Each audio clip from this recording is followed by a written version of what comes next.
wabarakatuh. Halo semua, perkenalkan nama saya Sepria Dwi Astuti. Di sini saya akan menjelaskan tentang ASKO komunitas, yaitu standar asuhan pada ibu nifas. Yang pertama kita ke pengertiannya dulu. Bidan komunitas merupakan bidan yang bekerja melayani keluarga dan masyarakat di suatu wilayah tertentu. Dan standar asuhan kebidanan nifas adalah ukuran yang digunakan sebagai patokan seseorang bidan dalam memberikan pelayanan kepada seorang ibu yang sedang menjalani masa nifas atau masa pemulihan setelah persalinan organ reproduksi selama 6 minggu. Selanjutnya,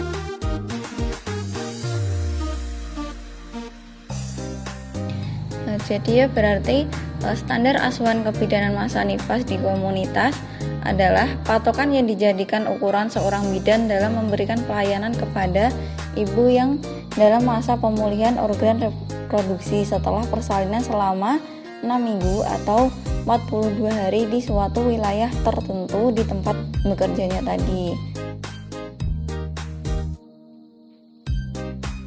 Selanjutnya yang itu standar 15 ya, yang isinya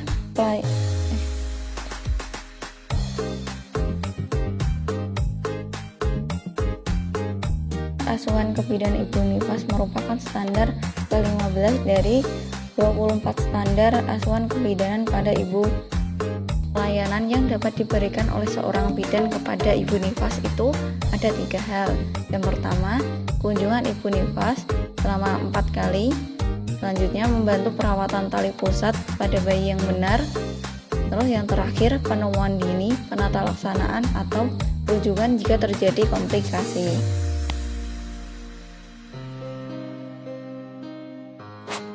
Kunjungan ibu nifas ada 4 kali. Yang pertama itu kunjungan yang pertama dalam waktu 6-8 jam setelah postpartum, meliputi pencegahan perdarahan masa nifas karena atonia uteri, deteksi dan perawatan penyebab lain perdarahan, serta dilakukan perujukan bila perdarahan berlanjut.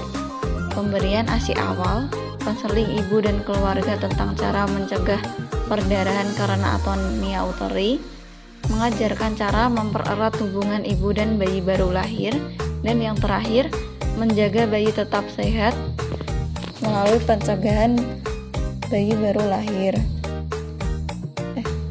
Pencegahan yang kepotong.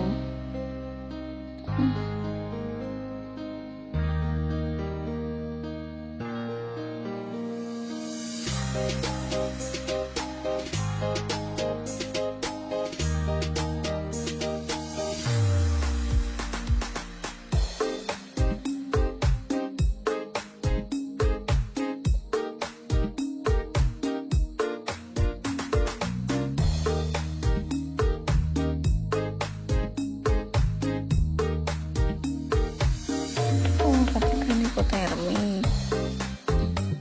Kunjungan yang kedua itu pada 6 hari postpartum, meliputi 1.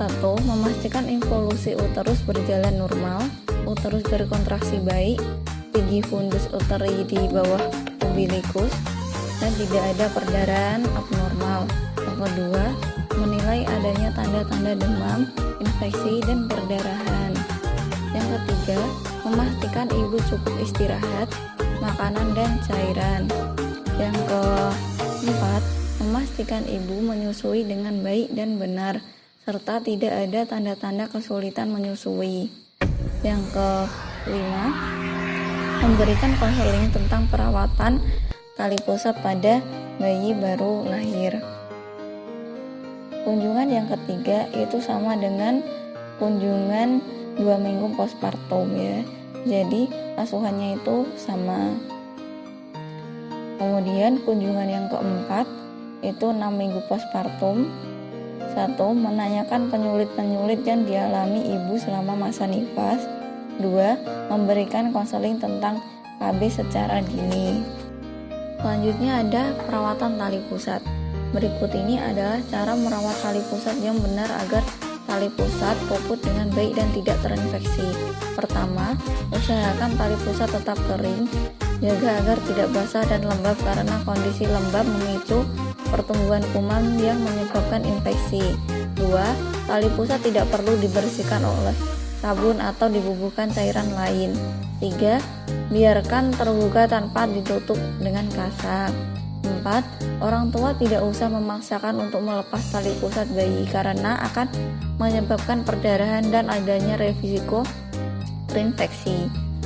Terus yang terakhir, saat memakaikan popok bayi, usahakan tali pusat tidak tertutup popok.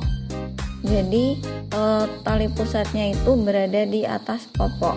Tujuan dari tali pusat tidak tertutup itu tadi agar tidak terkena atau tercemar air seni dan tinja untuk menghindari terjadinya infeksi tali pusat.